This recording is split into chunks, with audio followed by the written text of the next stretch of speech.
in HISD and beyond. I want to also thank our teachers, oratory coaches, and parents. Your guidance and support have encouraged our students to excel, develop their writing skills and oratory skills, and strengthen their voice to become the champions for justice that we know they are. Today, we will hear from the finalists who will respond to a prompt. The prompt is, how would Dr. King assess our progress in achieving his vision for America? I know that these young people will captivate us with their creative and thought-provoking oratory presentations. So with that, good luck to the finalists, and we'll see what happens.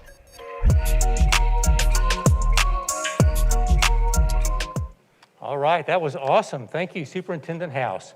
This is the point in the program where we like to give some history of the event. People often ask us about the history and about why we even do the event in the first place. And I'll cover that second question first because it's so simple. The reason we do this is to pay tribute to Dr. King. That's what the MLK holiday is all about. Remembering Dr. King, remembering what he did, what he said, what he stood for, the changes that he brought about. And what better way to do that than to involve and interact with our school children and to get the benefit of their eyes and their ears and their thoughts and their words and their voices. And they do an amazing job, and we'll hear that shortly. And then when you talk about the history of the event, that's what I really like to think about now that we've been doing this. As Superintendent House said, this is the 26th year in Houston. We've done it for 30 years in Dallas. We have a tradition in our Chicago office. And so when you think about that, over the years, we have literally had thousands of 4th and 5th graders who have participated in this event. They have thought about Dr. King. They've read about Dr. King, studied about Dr. King, written speeches about Dr. King, and given speeches about Dr. King. And every one of their speeches has been part of this event, not just the finalists here today who are amazing and unbelievably talented, not just the semifinalists, not just the winners at the individual schools, but every 4th and 5th grader who's participated in the event over all those years has written that speech about Dr. King's vision, and those speeches are moving and they're meaningful, and they really do carry forward the spirit of Dr. King, and they really are the vision of Dr. King. They are Dr. King's vision. And I know all of our judges agree with that as well. They are enthusiastic about our event. They love to return and assist us every year with the judging. And they are here again this year, having taken time out of their schedules. We have a prestigious panel of judges. And I think, yes, we are. We're going to be able to introduce them via video. They are linked up with us via Zoom or something that I'm sure that I couldn't possibly explain. But they all have busy schedules, and we're really honored that you were able to make the time to be with us today. They're attending electronically, and however they're attending, I promise you that they are here enthusiastically and in heart and in spirit because they all really do support and love this event. And I would like to introduce each one of them. First, the Dean of the University of Houston Law School, Dean Leonard Baines. He has been the Dean of the Law School since 2014, which is 8 years. How time flies. He is a highly regarded communications law scholar and has done a number of opportunity-driven and inclusion-driven programs that he has led at the University of Houston Law School. Perhaps the biggest project, I guess, that he has led at the University of Houston Law School is their new building, their new structure, which is just about finished, and I believe they're going to be opening classes this fall. And I know he's very excited about that. Dean Leonard Baines. Thank you, Dean Baines. Next, Judge Vanessa Gilmore is a United States District Court judge here in Houston, Southern District of Houston. She's been a judge since 1994, and she has announced that she will be stepping down from her position as a judge at the end of this month. But I'm sure she's going to go on to do many, many great things, including continuing, by the way, to be a judge at our event in the future, just so you know that. She loves the event. She always calls me up after the event and has some great ideas and some suggestions, and we really appreciate it. She served as a judge many times. She's very active in the community. She's an author and just a great person, Judge Vanessa Gilmore. Good morning, everybody. Hey. All right. Unfortunately, I'm just going to mention briefly Judge George Hanks. He wasn't able to be with us today. He had something come up at the last minute, but he's been a judge for every year and would have been almost every year and would have been this year. I just wanted to recognize him because we really do have a great friendship with him and wish him the best. Next, Rayford Irvin. Mr. Irvin is the director of the Houston District Office of the Equal Employment Opportunity Commission, the EEOC. The EEOC was formed in connection with the passage of the Civil Rights Act in 1964 and is one of the lasting symbols of Dr. King's legacy. The Equal Employment Opportunity Commission. We're hearing a little bit. I don't know if that's something on Zoom, but we'll work our way through it. That's the way of the world these days, isn't it? Anyway, Mr. Irvin is in charge of the office of the EEOC for Eastern Texas and Louisiana. Has a very important position there. Has an MBA from SMU. Graduated from Texas A&M. 28 years in the United States Air Force. Mr. Rayford Irvin. Hello, everyone. Next, from Channel 13's anchor desk, a great friend of the firm, Melanie Lawson. She's had an incredible career as a journalist. She's won many awards, traveled the globe to report the news, interviewed just about every important leader who has been around for the last 50 years, I think. Maybe that's too long. Sorry if that was too long, Ms. Lawson. I'm going to have to talk to her about that later, I think. But she has interviewed many, many people over the years and has just been a fabulous journalist and is a great friend of the firm and a great supporter of this event.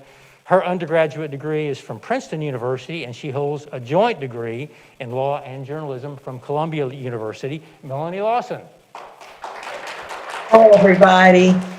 Yeah, Claude, we'll talk about that 50 years later. 30 or 40 years, I'm pretty sure. Okay. And the last judge that I'd like to introduce is the executive director of the Houston branch of the NAACP. She has held that position for over 20 years. As you know, the NAACP is the oldest and the largest civil rights organization. It was originally founded back in 1910. And Yolanda Smith has been the executive director here in Houston for more than 2 decades. She has a Bachelor of Science degree from Texas Christian University, is very active in the community, obviously, and has served as one of our judges for many, many years. And it's great to see her again this year, Yolanda Smith. Good morning, everyone. Okay, thank you, judges. Well, so far we're doing pretty good with that technology. Let's hope it keeps up, because now it's time for the most important part of the event, which is when I stop talking and the kids start talking. So it is time for the speeches. So I just want to make sure everybody's ready to go. Judges and finalists and everyone, the way we're doing this, just so you'll understand out there if you're watching on live stream, is we have 3 of the finalists in the room at a time. We'll call each of them up when it's their turn, and they'll give their speech, and then we'll continue until all 12 finalists have given their speeches. Again, as Superintendent House said, our topic this year is how would Dr. King assess our progress in achieving his vision for America? So, our first speaker today from Windsor Village Elementary School, Jada Lee.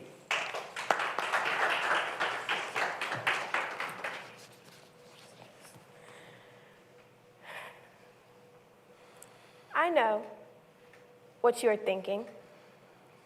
There is no hope. There is no point in trying. There will always be gun violence. The education system will always be unfair. The criminal justice system will never be equal. We should just quit. We should just give up. Good morning. Today, I'm going to give my version on how Dr. King would assess our progress in achieving his vision for America. Dr. King's vision for America included equality for African Americans, women, and poor people, and peace between the white and black races. Dr. King stated, "We may have come on different ships, but we're in the same boat now." Dr. King had a glorious vision of America. He called on America to live up to the principles it was founded on that never applied to blacks. However, Dr. King never said his vision was going to be easy. First of all, I think Dr. King would use a baseball scenario to assess the progress of his vision. Did you know that Dr. King was a baseball fan and a great admirer of Jackie Robinson? Jackie Robinson was one of the first African Americans to play Major League Baseball.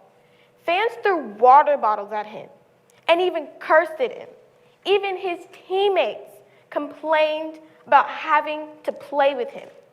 Can you imagine your classmates not wanting to play with you just because the color of your skin? But Jackie didn't give up, and we can't give up on Dr. King's vision. Dr. King would tell us that we were already well into the fourth inning when he left us. Dr. King would remind us that he was a man of action, and when it was time to step up to the plate, he, like Jackie Robinson, did not strike out. During his lifetime, Dr. King worked to increase access to education, jobs, voting, and other areas of life. Secondly, Dr. King would tell us that he led the Montgomery bus boycott because black people wanted to be treated fairly and sit wherever they wanted. Dr. King inspired the people to walk wherever they went for days and days. It didn't matter if the weather was hot or rainy, they walked. They refused to get on a bus. This was not easy, but change does not come easily. As a result of the people walking for more than a year, 381 days to be exact, the Montgomery bus boycott ended on November 13th, 1965. Dr. King would tell us it took a lot of steps to change the laws. Yes, friends, it took a lot of swings at the bat before they got the home run. Thirdly, Dr. King would tell us that his vision for America isn't the vision of all Americans. Dr. King would tell us that there will be people who will find us inning after inning, but we cannot let our enemies distract us. We have to keep our eye on the ball. We have to work together so that all Americans get treated fairly. Will it be easy? Will we have to take a lot of steps? Will there be thunderstorms sometimes? Will our friends misunderstand us? Will we get tired of trying? Will we take swing after swing just to miss the ball again? My friends, Dr. King would tell us that our progress has been good. We've elected our first black president and vice president. In our city, we have very diverse leaders, including our mayor, county judge, and superintendent. But the game is not over. I said the game is not over until all Americans get quality health care. All Americans get a solid education. All Americans get access to a voting booth. And all Americans feel safe to walk the streets. To close, there's a question we must all ask ourselves. What can I do to help continue Dr. King's vision of equality and peace? Yes, we need mentors for hurting children on first base. We need police officers that love and protect on second base. We need judges that make fair decisions on third base. We need kids that are kind to all their classmates in the outfield. We need neighbors that show compassion for one another in the bullpen. And when you get tired, because you will get tired, remember what Dr. King said. If you can't fly, then run.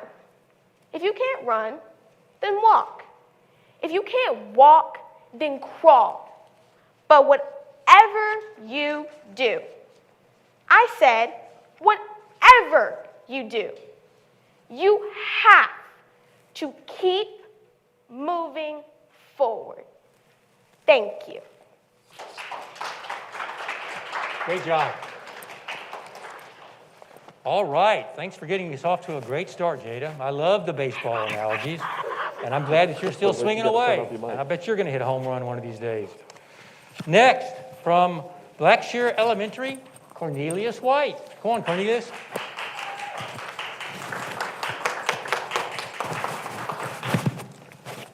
Ladies and gentlemen, boys and girls, I am Cornelius White, and like Dr. King, God created me to change the world.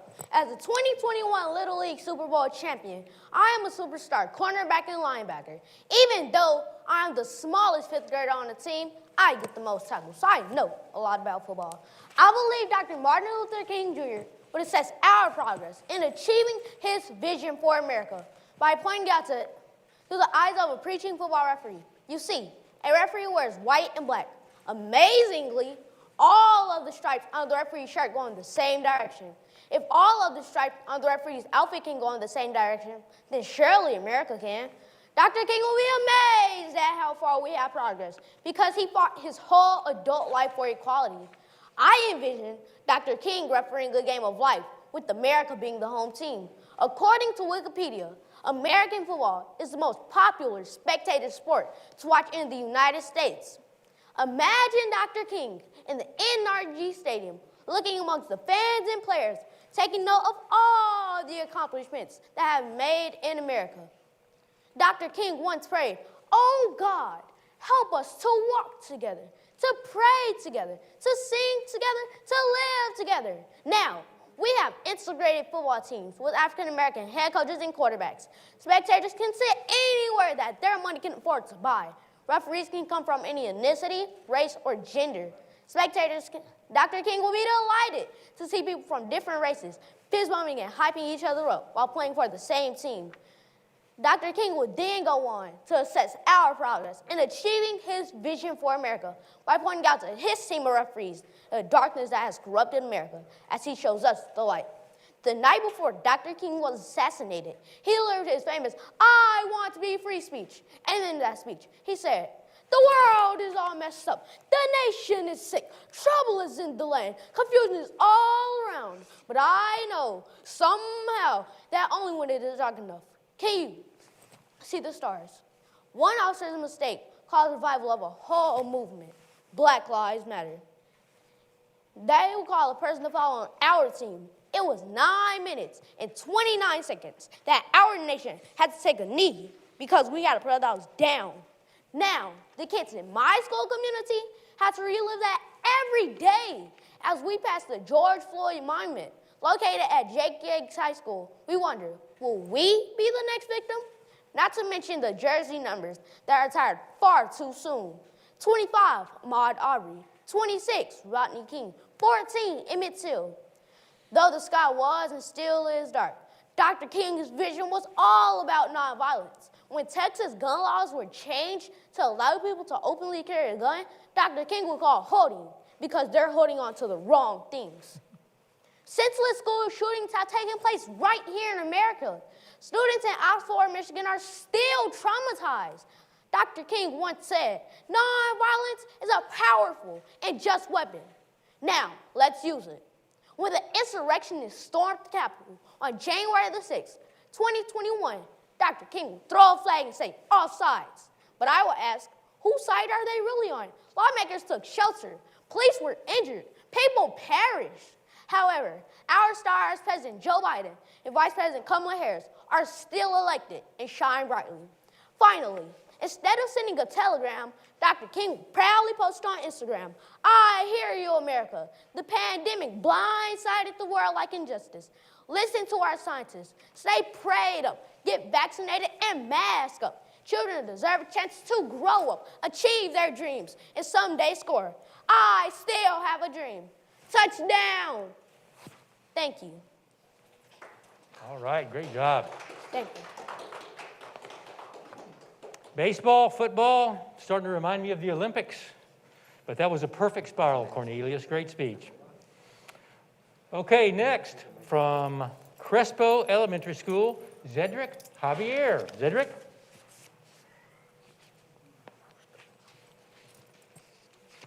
While reading a book about the Declaration of Independence, as part of my reading homework, I was impacted by the following words. We hold these truths to be self-evident that all men are created equal. This immediately made me wonder. All men are created equal, not some men, not those men, but all men. And I'm sure this includes women, too. If all men are created equal, then why did Rosa Parks get arrested for not giving up a seat? If all men are created equal, then why were people of color getting arrested for just sitting at a restaurant? If all men are created equal, then why did African American kids have to go to different schools? And if all men are created equal, then why were people forced to use different water fountains? When I read these words, I also thought to myself, I would have fought. But wait, then I remembered there was a catalyst for the nonviolent civil rights movement. Who? Well, who else? Dr. Martin Luther King Jr. That's right. Dr. King fought countless protests to defend the rights of all people of color. But this once again makes me wonder, if all men are created equal, then why was Dr. King violently attacked and assassinated just for participating in peaceful protests to bring the necessary change that the people of color had rightfully deserved? As a 10-year-old, I thought to myself, what? This is insane. This makes absolutely no sense. This is wrong. This is cruel. And is overall a grave racial issue that should have never existed in the first place. However, thankfully, Dr. King had a vision for America. My 4 little children will one day live in a nation where they will not be judged by the color of their skin, but by the content of their character. Now, the main question is, did he actually achieve his vision? Has his vision been achieved today in 2022? Well, yes and no. Unfortunately, even though segregation ended, racism disturbingly is still present today. You just need to look at what happened to George Floyd, Breonna Taylor, and so many lives lost just because they were judged by the color of their skin. How does that even matter? It is unfortunate, sad, extremely disappointing, but true. If Dr. King could assess his vision today, I think he would be so disappointed to see that the progress has been too slow. The results are just too little. But above all, that the struggle has definitely been real. In other words, unfortunately, for some people, America simply cannot accept change. I mean, if this is happening today, can America even be called the land of the free? The home of the brave? In the end, Dr. King's vision of equality and civil disobedience changed the world for his children and the children of all oppressed people. He's changed the lives of African Americans in his time and subsequent decades. But there's still a lot of work to do. If Dr. King would assess our progress in achieving his vision for America, he would ask us to continue his legacy of the nonviolent struggle for civil rights in the United States. He would ask us to make sure that his dream continues and that it will never stop until his vision for America has been finally accomplished. I asked myself, what can I do? As a 10-year-old, what can I do to help achieve Dr. King's vision for America? I'll tell you what Cedric would do. I'll create treating people with respect, regardless of their race, religion, and creed. I'll continue to practice kindness my parents taught me to do, because kindness matters. This will set an example for my peers to follow, so that we could all be the change that Dr. King envisioned for America. Dr. King's legacy of racial equality and justice continues today. This is just the beginning. So let's all work together as brothers and sisters and continue to fight to achieve his vision for you, for me, and for our future generations. Thank you.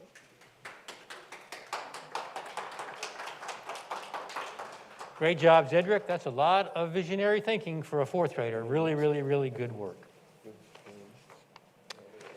Next, from Valley West Elementary School, come on up, Chalice Jerome. Good morning, distinguished judges, peers, and community members. My name is Charles Jerome, and I'm the 5th grader at Valley West Elementary. I would first like to make it clear, I do not like dipping my toes in sensitive or controversial subjects at all. However, this time is different because there are opportunities to learn about the remarkable life and teachings of none other than Dr. Martin Luther King Jr. As we all know, he was a reverend and a civil rights leader. He was born in 1929 and was assassinated in 1968. He was the first president of the Southern Christian Leadership Conference. Nonetheless, he is best known for his I Have a Dream speech. You know, the one where he talks about going to mountaintop and his children being judged by the content of their character and not the color of their skin. You know, the way it should be. Which brings us to our main topic. How would Dr. King see the world today? Well, to be honest, I'm actually not quite sure. A good guess is he would be angry or sad. Angry because we're still dealing with many issues which led to his death. Sad because have we truly fulfilled his dream? I mean, yes, we have made great strides in ending segregation and bringing awareness to many injustices throughout America since throughout America. But I think based on my understanding of who Dr. King was, he would rejoice. Dr. King, he believed in the power of peaceful protesting and creating real change. Dr. King believed in the wise teachings of Mahatma Gandhi, who used nonviolent resistance to lead a successful campaign towards India's independence from British rule in 1947. For all our public protests that rise above many injustices throughout America since the 1960s, I believe that Dr. King would be proud of the many successful protests in much the same way as the successful protests to end bus segregation inspired by Rosa Parks in the 1955 Montgomery, Alabama bus boycott. We should never, ever underestimate passive resistance and peaceful protesting and its power to change policies. Seriously, even if you believe voting is the most effective way to produce change, we cannot deny that peaceful protesting alters our voting behavior, causes us to take a stance, and raises awareness of injustices. Like I said before, I'm a 5th grader at Valley West Elementary, where I'm learning the value of getting organized and having a focused vision to eliminate injustices throughout our society. Now, I see so many protesters from cultures all over the world who demand change for peaceful protesting. This is the dream I believe Dr. King spoke about. And although it is an unyielding pursuit with huge sacrifices along the way, it has made a difference in so many people's lives. As I leave you today, Dr. King did not believe that violence was the answer. He was a man of God, and he dedicated his life towards something bigger than himself. He is one of American history's greatest leaders and is definitely worthy of a national holiday in his name. A hero is described as a person known for their qualities and needs. Dr. Martin Luther King Jr. was the epitome of a hero and an inspiration to all humanity. Great job. Very good, Chalice. I can see that you did a lot of thinking about our topic, and we really appreciate it. Okay, next from Kate Bell Elementary School, Nayeli Hernandez.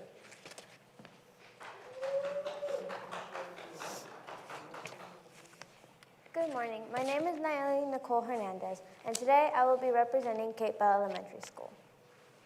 Nicole Hannah Jones, an American journalist and Pulitzer Prize winner, once wrote, "Our democracy's founding ideals were false when they were written. Black Americans have fought to make them true. Dr. Martin Luther King Jr. was one of the most important figures in American history. He also fought to make those founding ideals accessible to all. His dream was for all races to live as one race, the human race. Dr. King wanted children to attend school without worry of being judged.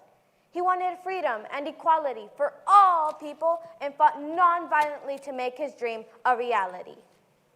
So, what exactly is the progress we've made? Have all races come together as one? Is there equality in our schools? Are we free from injustice and prejudice in this country? I wonder just how Dr. King would assess our progress in achieving his vision for America. Would he be thrilled or disappointed? Would he be overjoyed or overwhelmed? Simply put, would we pass his test, his assessment? I personally believe he would have mixed emotions and give us half credit. He may be content with some of our achievements and disappointed that we still have so many obstacles to overcome. Our achievements are indeed great. We've ended segregation. We're now able to attend the same schools, eat in the same places, and live in the same neighborhoods. Many of our institutions have been diversified. Most of us respect one another regardless of race or religion. But did you notice? I said most of us. Indeed, I did. Although we may have made progress, we still have a long way to go. We still have a long way because certain authorities can take lives of innocent Black and brown Americans. We still have a long way because media can influence others to believe false information about minorities. And because racism, prejudice, and so much of the injustice we experience is part of this country's foundation, literally embedded in our systems. It is here where Dr. King would have an issue with our achievements. I believe he would be saddened by it. Dr. King's dream was a fantastic one. He wanted equal rights for everyone. He wanted peace and love to reign throughout the world. And he fought for those rights for most of his life, until it was tragically ended, for reasons we still question today. So let's work on making Dr. King's dream come true. I, too, have a dream. I have a dream that everything we have fought for will be brought to reality so that the children of tomorrow won't need to fear being mistreated or judged by anyone for any reason. So, even though our assessment may not be where we desire, we can still fight on as Dr. King did and make an effort for a better tomorrow. Thank you. Good job. Very good. Progress and achievements, but a long way to go. Well put, Nayeli. Okay, next from Lockhart Elementary School, Kyron Lyons. Come on up, Kyron.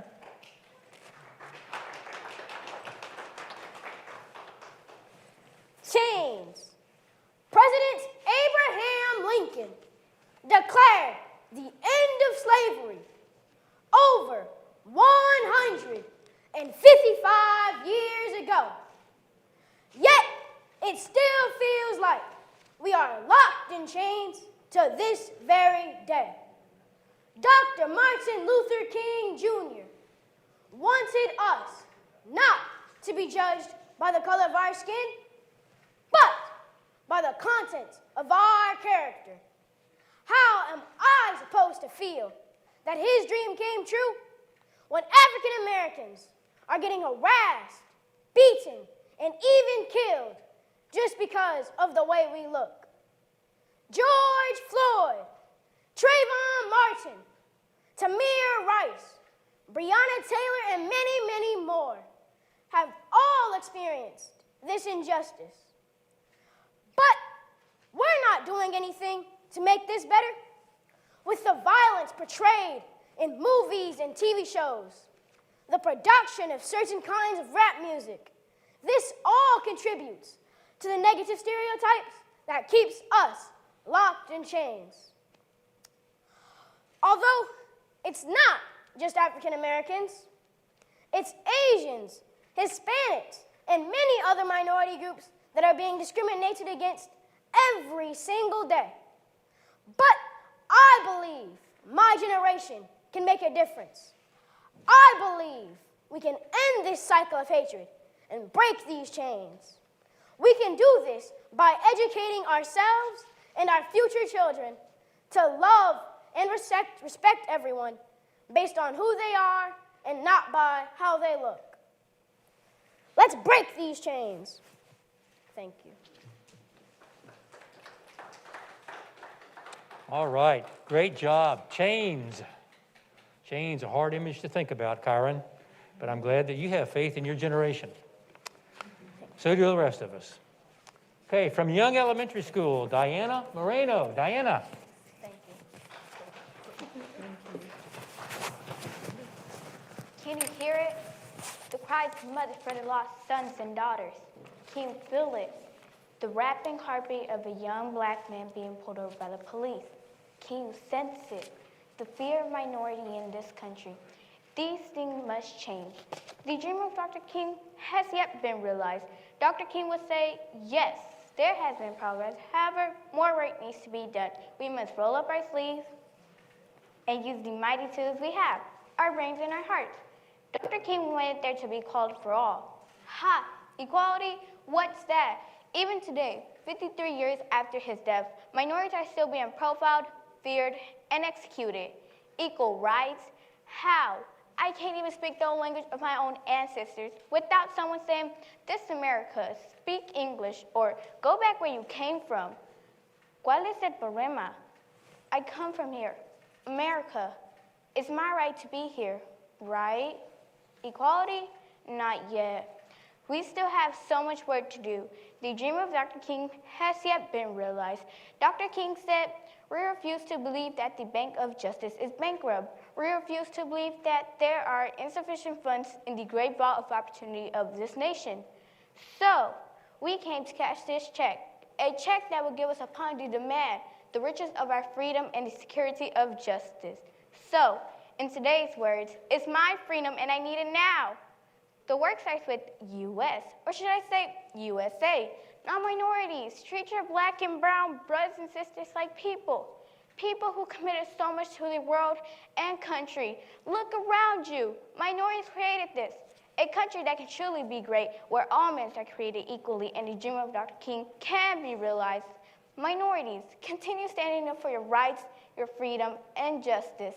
But also, embrace our non-minority brothers and sisters. The dream of Dr. King was not only equality for one, but also love. Remember, it will take both our brains and our hearts to reach his vision. Can you hear it? The cries of joy and true freedom of the American people. Can you feel it? The hearts of many pumping while protesting and demonstrating our struggle against injustice. Can you sense it? A sense of change and hope. I can hear myself saying, yes, we are equal.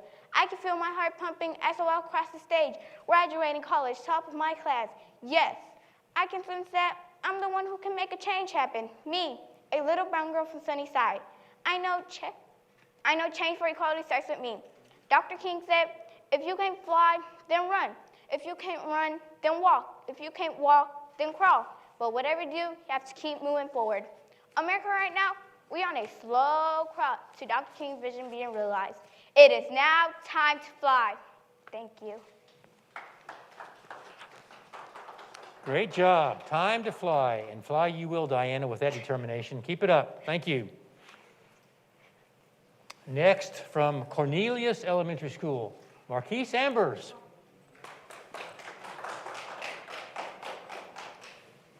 Vision. Something that you imagine. A picture that you see in your mind. Dr. King had a vision for America. Yes, he had a dream. And we all know one of Dr. King's sole purposes of his I Have a Dream speech was to end racism and promote justice.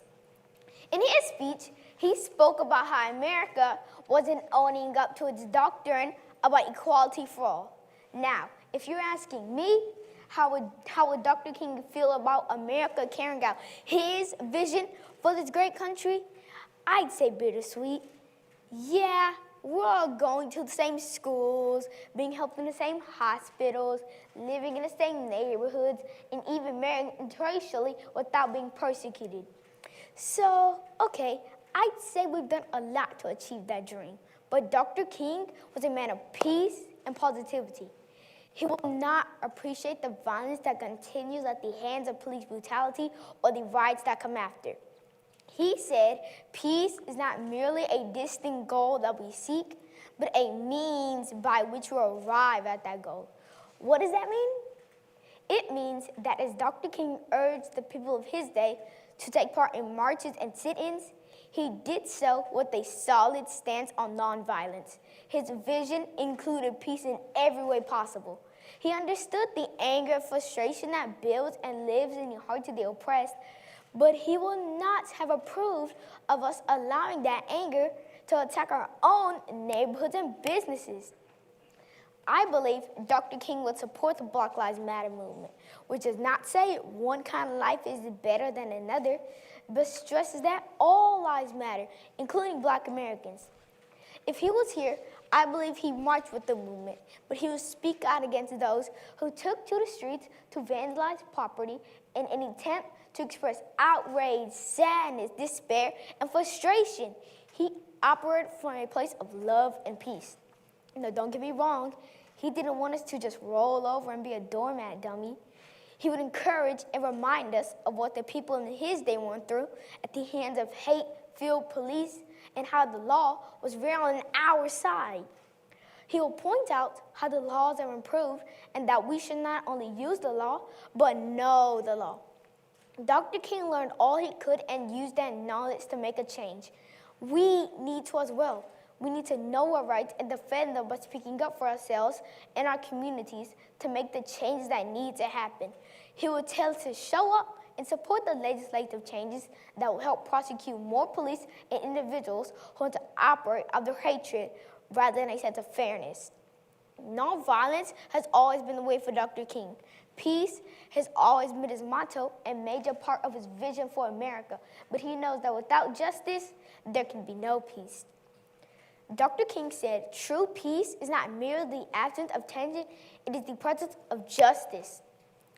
Our nation recently tried and convicted 30 men who senselessly took the life of Ahmaud Arbery, a man who would have been the same age as my dad this year. Many believe he was innocent and did not deserve to be hunted and violently killed like he was. Dr. King's dream was evident in the courtroom that day because a jury was able to separate the racial aspect of the crime and focus on the humanity Mr. Arbery and all human beings deserve. I know Dr. King would have watched for the outcome. He would have been there to support Arbery's family, calling for justice and laws to protect all Americans from such violence. This verdict gives me hope as a young African American that one day justice will indeed be blind and fair. Only then can we move closer to Dr. King's vision of a unified nation that truly believes all men are created equal. As he once said, the only normalcy we will settle for is the normalcy of brotherhood, the normalcy of true peace, and the normalcy of justice.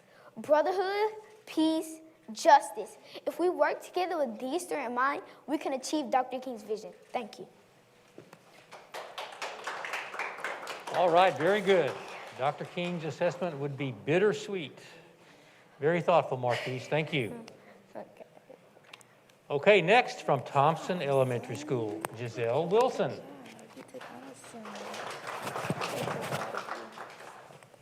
How would Dr. King assess our progress in achieving his vision today, you ask? Well, Dr. King would rate this world a 2 on a scale of 10. Yes, I said it, a 2 on a scale of 10. Why?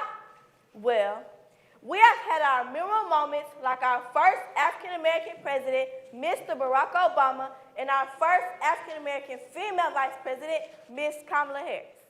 But we have had our downs. For example, we still experience police brutality, which consists of excessive use of guns, tear gas, pepper spray, water cannons, and physical violence against Americans. Many people have lost their lives due to police brutality, like George Floyd, pinned in the neck by 3 officers for 8 minutes and 15 seconds. Partial justice. Breonna Taylor, sleeping peacefully in her home, shot and killed. No justice. Trayvon Martin, shot and killed while walking in the community with a hood on because he looked suspicious. Still no justice. All the names stated above and other minorities have lost their lives due to senseless acts of violence. How do you think a little girl like me will feel about all the violence that's going around? I'm in fear every day I walk out my door that something might happen to me and my loved ones.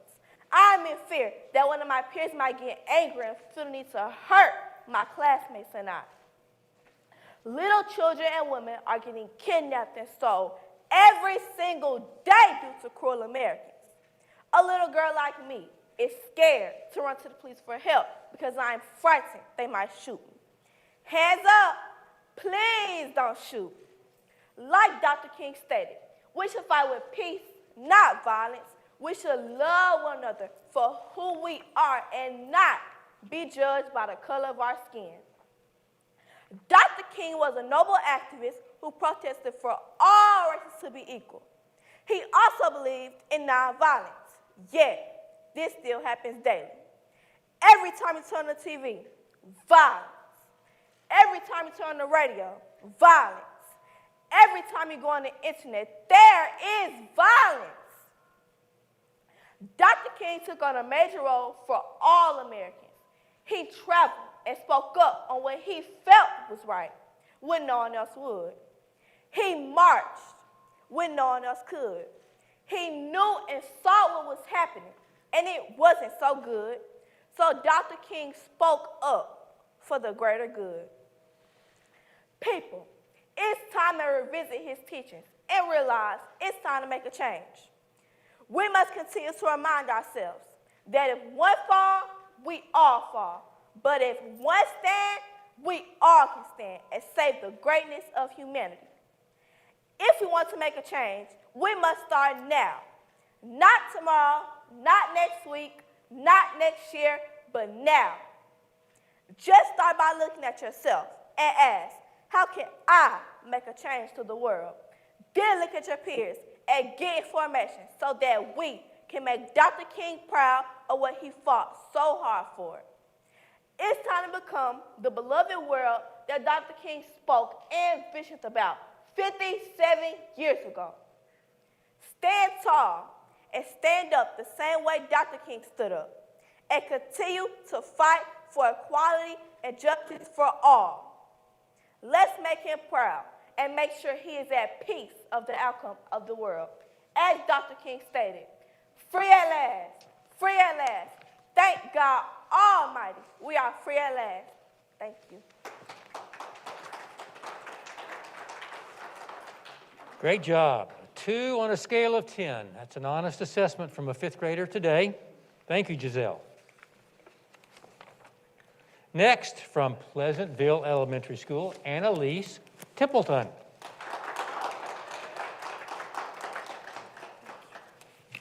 I have a dream. When Dr. Martin Luther King Jr. spoke these words to a crowd of over 250,000 people on the steps of the Lincoln Memorial in 1963, he made it very clear what his vision was for America. However, after nearly 6 decades into progress, yet there remains much work to be done. Over 250,000 people marched to the Lincoln Memorial that day, 58 years ago, to demand both racial justice and for the inclusion of all people into the economic promise of America. Those men and women, boys and girls, whites and blacks, Muslims and Jews marched for jobs and freedom. Yes, we have made some progress. When we look at family wealth, more African Americans have found ways to break generational inequalities by being able to pass money down through their families. Even in a society that has not and does not afford equality of opportunity to all its citizens. When we look at poverty, African Americans have become economically better than in the 1960s. Again, this is progress, but still, nearly 8 million African Americans are still living in poverty in the United States. Another area in which progress has been made is attending college. More African Americans have completed 4 years of higher education and obtained degrees now than ever before.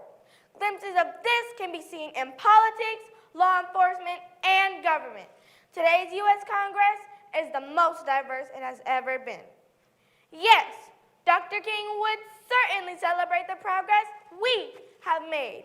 However, he would not accept that today's America is an indication that we have made it to the promised land. Yes, we have fought through some difficult days, but there is still work that must be done. Yes, we have made some mistakes along the way, but we can right our wrongs instead of leaving them undone. Yes, Dr. King is dead and gone, but his dream still lives on. I am Dr. King's dream. You are Dr. King's dream, and together we can achieve Dr. King's dream. Thank you. Excellent. I agree with you. You are Dr. King's dream, Annalise. All of you are, and I hope you all will remember that. Okay, from Sutton Elementary School, Mia Neary. Friends, Texans, Americans, lend me your ear. I stand here today in memory of Dr. Martin Luther King Jr. and his I Have a Dream speech to honor his message of freedom, equality, justice, and love. If Dr. King was alive today, I think he'd be disappointed and saddened in our inability his vision of equality into reality. Every time we take 2 steps forward into creating an America where everyone is treated equally, we end up taking 1 giant step back. Sadly, racism and inequality still exist in our society. Many of our fellow Americans are still being treated unfairly simply due to their physical appearance on the outside and not because of their character on the inside. George Floyd is a prime example of this inequality of treatment. The man responsible for his murder did not simply see another American, a human being. He only saw the color of Mr. Floyd's skin. Now ask yourself, is this fair? Is this right? Is this the America Dr. King saw in his dream? What do you think? How about you? And you? As President Obama said, there's not a liberal America and a conservative America. There's not a black America, a white America, a Latin America, an Asian America. There's the United States of America. But today, race is not the only source of judgment and hate that is eroding our society. There are many other examples of people being bullied against simply based on their religious beliefs, who they love, their gender identity, and even their political beliefs. We are all individuals who come from many different places and backgrounds. This is what makes our country so great.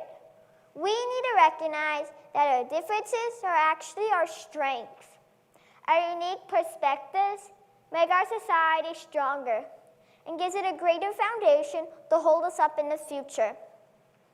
The FBI reported 8,263 hate crimes.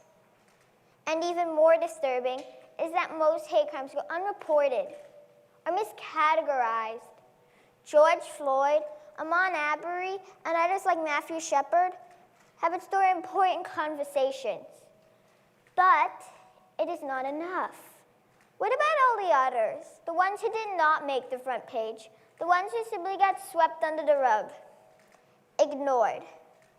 Have we, as a society, become so numb to this reality, we just shrug these horrible crimes off as normal? Hate still plagues America. Legislation alone will not ensure the success of Dr. King's dream. A dream deferred dries up like a raisin in the sun. We need action. We need to change the hearts of our fellow Americans. While our country has made a great amount of progress since Dr. King's time, we still have a long way to go in our fight for equality for all. Friends, Texans, Americans, I am only 9 years old, but I have come to realize a simple truth. Change starts with me, with you, with us. The current situation is not acceptable. We can and must do better. I am here to do my part to keep Dr. King's dream alive. Are you going to do your part? Who's with me? Get up out of your seat. Stand up. Show the world that you believe in Dr. King's dream. Show the world that change begins here today. Thank you. All right, very creative. Mia, Martin Luther King Jr., William Shakespeare, and Barack Obama, all in the same speech. Great job. Okay, our last speaker today. Very excited to introduce from James H. Law Elementary School, Ronnie Williams. How do I think Dr. King would assess our progress of his vision for America?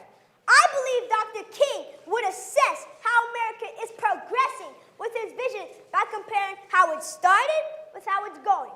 In his assessment, he is looking for progress, not perfection. How do I think Dr. King would assess our progress of his vision for America?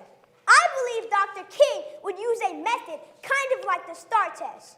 At the beginning of the year, the teachers give us tests to see where we are or what reading, math, and science level we are on. After some months of learning, they test us again to see how it's going. They keep a data chart to see if we have gotten better. There is an actual chart in our classroom that says approaches, meets, or masters. Let me explain. Approaches means you understand the goal, but you just have a few challenges. Meets means you passed the test and you're ready for the next level. Masters means you've exceeded the expectations. With that in mind, I believe Dr. King would use something like that to assess America's progress for his visions. Today, we will just look at how he would assess the progress of 3 of his visions: voting, injustice, and hate. But remember, progress, not perfection. How do I think Dr. King would assess our progress of his vision for America? Let's start with his voting vision. You remember when they made it darn near impossible for people to vote with the test and poll tax? Dr. King had a vision to stop it. That's how we got the Voting Rights Act of 1965. Even after that, they were trying to scare people into not voting. So how is it going? On the one hand, data shows that 2020 elections had the highest turnout in centuries. Even in the pandemic, people waited in the hot sun with masks on for what seemed like forever. My personal favorite was the video of the Greek strolls to the polls. It was like the line to get into an HBCU football game. So surely Dr. King would grade that in masters, right? Unfortunately, as the data also shows that as of October 2021, 19 states already have laws that will make it harder for people to vote. I don't even think he will count that as approaching because it's going the wrong way. How do I think Dr. King would assess our progress of his vision for America? Let's look at injustice. Dr. King said injustice anywhere is a threat to justice everywhere. I think racial injustice is a really big problem. 1964, there was violence against African American protesters fighting for their citizenship and rights promised in the Constitution. We know how it started: lynching, beatings, bombings, dogs, hoses, no consequences. How's it going? Well, I think he would say approaching, but remember, progress, not perfection.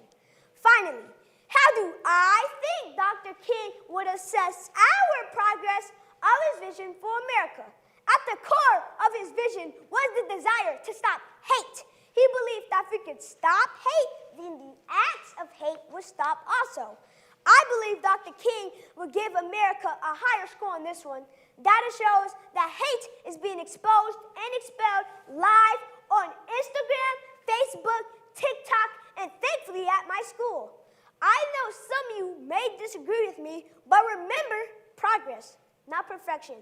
We're not where we ought to be, but thank God we are not where we used to be. How do I think Dr. King would assess our progress of his vision for America? Dr. King said hate paralyzes, love releases it.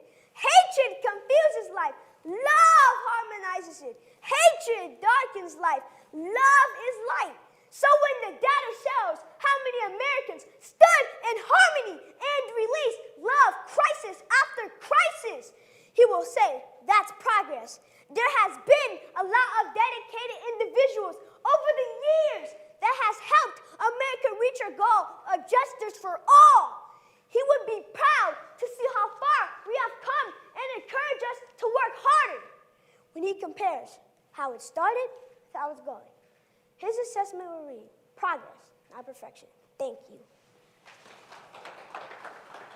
Wow, great job, Ronnie. Way to bat clean up. Finish the sports analogy here today, but you definitely got us thinking about what Dr. King's assessment would be. And now it's time for the judges' assessment. You know what we typically do is we have all of the finalists in here and we give them a standing ovation and a round of applause, but they're not in here, but let's do it anyway. They all did fantastic jobs, and I'm just thrilled that we were able to do it again this year. So now what's going to happen is the judges are linked up electronically and are going to deliberate for a little while, and when they are done, we will announce the first, second, and third place winners. And while they're doing that, we actually have some entertainment for you. We hope that those of you who are watching the live stream will enjoy this great music from the Waltrip High School Jazz Band.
hope you all enjoyed that music. We had some very stiff competition, and so I imagine you might have heard some of the songs more than once or twice, but that was because the competition was so incredible today. The speeches were all so great. I hope that every one of you, when you go home tonight, you go home and look in the mirror and say to yourself, I did a great job. And if you want to know what Dr. King's vision looks like, you look in that mirror and you'll see Dr. King's vision, because y'all are it. You all did a fantastic job. What I do now is I call out the names of the third and the second and the first place winners. But again, for all the others who are watching, they're all winners. They all did a great job, and I'm just proud of everybody who participated. So now I'll announce the third place winner for today's competition. Gave a great speech and talked about how Dr. King's assessment would be bittersweet. From Cornelius Elementary School, Marquise Ambers. Marquise. Great job. Super job. You can stay right there. You deserve to be on the stage, man. Okay, second, from Crespo Elementary School, who did a lot of speaking about visionary thinking, Cedric Javier. Cedric. Great job. Runs in the family, huh? Yeah, good job. Well, there's not much drama left, but there sure is a great speaker who gave an amazing speech, who really got into pinpointing a lot of thoughts about Dr. King, what Dr. King's assessments would be. You were fabulous. From James H. Law Elementary School, Ronnie Williams.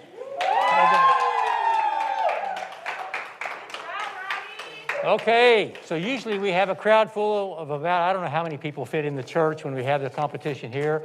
Here we have pretty much an empty room, but it's a great, great, great event, and you all did fantastic.